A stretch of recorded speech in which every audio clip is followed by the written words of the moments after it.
जारी कयो आरो प्लाट पधारो जारी कयो आरो प्लाट पधारो आरो प्लाट जुरेल पधारो जारी कयो आरो प्लाट जुरेल पधारो जारी कयो आरो प्लाट जुरेल पधारो जारी कयो आरो प्लाट जुरेल पधारो जारी कयो किलो नौशरो फेरोज तेल को कंडियारो उहे त धार रहियूं पियूं आहिनि। हिन वक़्तु असां बि ईद जी का ख़रीदारी कोन करे सघिया, फाका कशी वारी ज़िंदगी पिया गुज़ारियूं। असांजा बच्चा परेशान, असां परेशान। 24 कलाक ड्यूटी ॾींदा आहियूं। सिंध गवर्नमेंट खे असांजी अपील आहे त असांजी महिरबानी करे असांजी पघारियूं ॾिनियूं वञनि, असांजी फाका कशी वारी ज़िंदगी गुज़रे ऐं असां सां इंसाफ़ कयो वञे। हमारे में असांजो मसइलो इहो आहे त असां 2012 खां आरो फिल्टर प्लांट में मुलाज़िम आहियूं। ज़िले पूरे नौशरफ फिरोज जा 74 मुलाज़िम फाका कशियारी ज़िंदगी गुज़ारे रहिया आहिनि।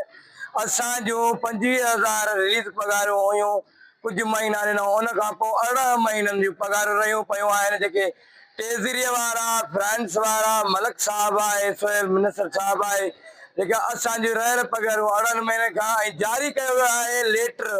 40,000 जो क्वार्टर आयो आहे, जेको हिन ईद ते असांजा बच्चा फाका कशियारी 18 महीने खां त ज़िंदगी गुज़ारे रहिया आहिनि।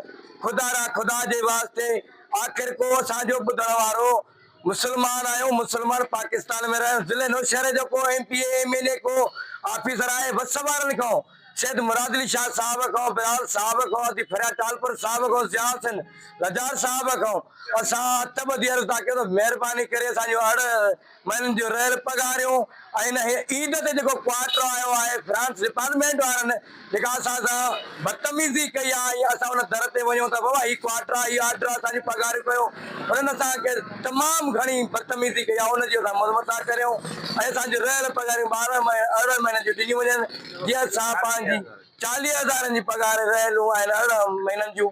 इंसाफ़ कयो वञे जीअं फाका कशियारी ज़िंदगी में बचे, पंहिंजे बचनि जो गुज़र सघे।